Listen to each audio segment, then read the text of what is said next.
Hey guys, how's it going? My name is Andrew, and today's another episode of swapping a V8 into my 2000 E320 wagon. Last video, we managed to start this car up. That was pretty exciting. Got a little nervous because I thought there was something wrong, but at the end of the day, it fired right up, so that's exciting. Today, my goal is to get this thing on the road. There's not a whole lot that we need to do. Basically, just need to fill the radiator, fill the transmission oil, swap over the rear diff, and put the exhaust on. And that's essentially it. I'm probably going to also put the sway bar on, or my extra sway bar that has good bushings, and then we're going to probably put the condenser in on the front and then just hook the AC lines up so they're not open. AC is not going to work for now, but we'll get that in another episode. So let's get to it. One thing I messed up doing when I pulled the motor from my donor car is I didn't save any of the radiator hoses or the transmission line, transmission cooler line hoses. So basically, obviously the radiator hoses are shorter because there's less distance between the motor and the radiator. But the auxiliary water pump to the front of the motor, this hose is actually shorter on the V6 and longer on the V8. So I had to buy a new one of these, and I had to get a lower radiator hose as well. I saved the upper one for whatever reason, so we're good there. But these two hoses were like $80. The lower radiator hose was $28, and the other one was like $50 or $60 or something like that. It was just insane. So if you're doing this swap, make sure you save these hoses. So while I install this radiator hose, I will explain to you that I'm using the V6 radiator right now because I don't have the V8 transmission cooler lines because they go on the front, and on the V6 they go on the back. So we'll eventually have to take this radiator out, and that's fine. It's not that big of a deal. I just want to get this car on the road so I can sort out any other issues it has. And I could just keep the V6 radiator, to be honest, it'd probably be fine. But I have a brand new V8 one, and it'd be a shame not to use it. To get this differential out, we need to remove the exhaust, which we can do by just moving it off of the hanger on this point here, hopefully. I really don't want to have to unbolt it, but we might have to. Oh, there we go. Yep. Okay, so that's down. Don't kill myself, ideally. There we go. It's going to be 19 millimeter socket and wrench to get this drive shaft off the differential, which we're going to use an impact for. Now that the drive shaft disconnected, we're gonna get our axle bolts out, which I think are an E12. Yes, E12. I think I can get this with my 3/8 ratchet. They shouldn't be incredibly tight, but we'll see. Okay, might need the 1/2-inch drive. It's really important that we don't strip these heads, because that would be a bad day.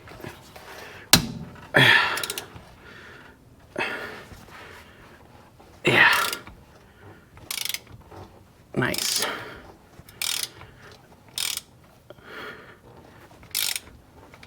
All right, we'll do this about 12 more times. Bolts are out. That was a bigger pain in the butt than I remember, but they're out and they're not stripped. So we're just gonna get these axles out of the way eventually. There we go, cool. Now the axle's out of the way, and so now we've got an Allen head right here with the nut on top that we'll need to capture, and then 2 Allens back here, big ones. I think we're gonna need to move the fuel pump out of the way. That looks like it's a 13 millimeter. Just to get the room to get the thing in there. This one I think I can get to. This is different than sedan. The sedan, there's tons of room right here, but because of the fuel pump and the fuel tank being here on the wagon, there's no room. So, okay, I need to cut in here because it's been a little bit over a year since I finished this project, and I learned a lot. I didn't finish this video, but I feel like I should, because there's a lot of valuable information that I learned doing this swap that I feel like will help a lot of people. So here we go. midway through swapping the differential, getting the new one in, I discovered that the V8 differential is a little bit bigger, requires another bushing, which I haphazardly installed. Got it in there. Got the V8 differential installed, but then discovered that the axles actually wouldn't fit. They were a little bit too long because the V6 differential is a little bit smaller in width. So I pulled it out, and then I also discovered that the driveline is different.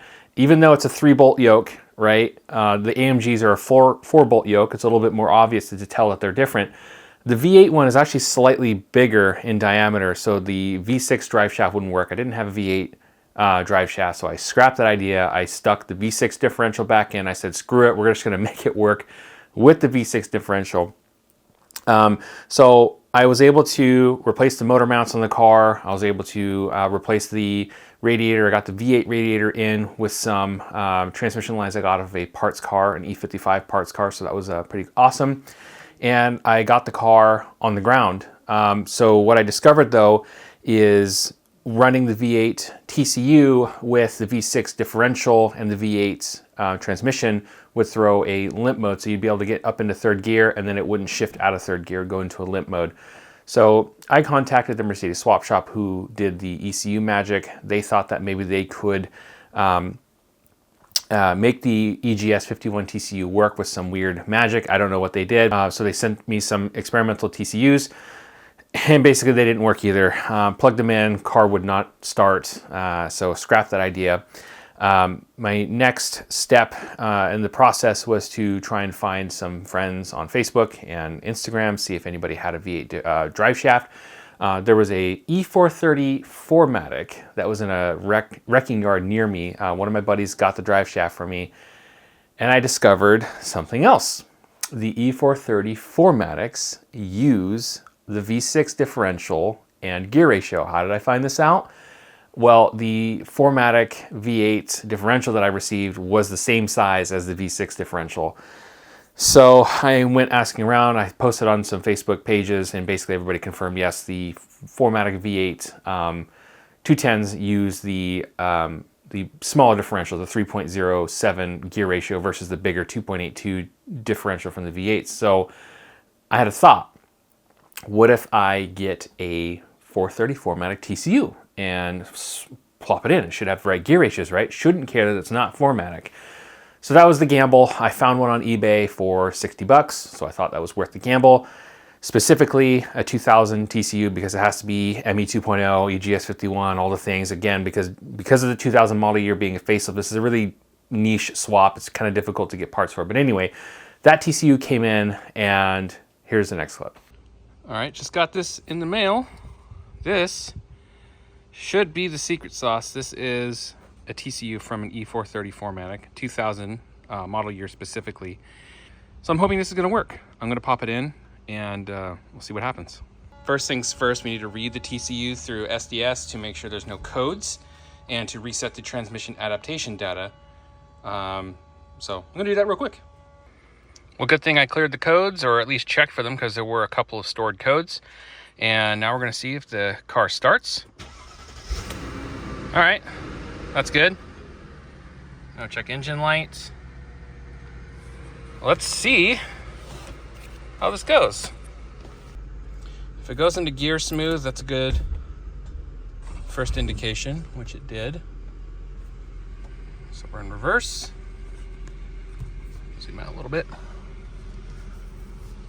Okay, let's see. Let's go this way. Okay, now with the 320 TCU, when you go into drive, it seems to do something weird. So let's go into drive. Right into drive, that's good, nice and smooth. Let's go down to first. And off we go. And then I'll switch it into second here. Okay, that was pretty smooth. The real test is going to be making sure it goes into fourth, because typically if the diff ratio or the transmission gear ratios are being read incorrectly by the TCU, it won't let you go into fourth gear. So I'm going to get onto a road here and see if that happens. We actually just shifted into third gear pretty smoothly, so that's another indication that the transmission ratios that are programmed into the TCU are correct, because if it was a 320 transmission gear ratio that was programmed in there, it would be a hard 2 to 3. So that's good. And no fault codes yet. I'm getting onto a main road here now, so we'll be able to hopefully feel fourth gear and then fifth gear. Okay, so I'm on this main road now. We're in third gear. Let's see what happens if we go into fourth. Oh my gosh. And there's fifth. No freaking way.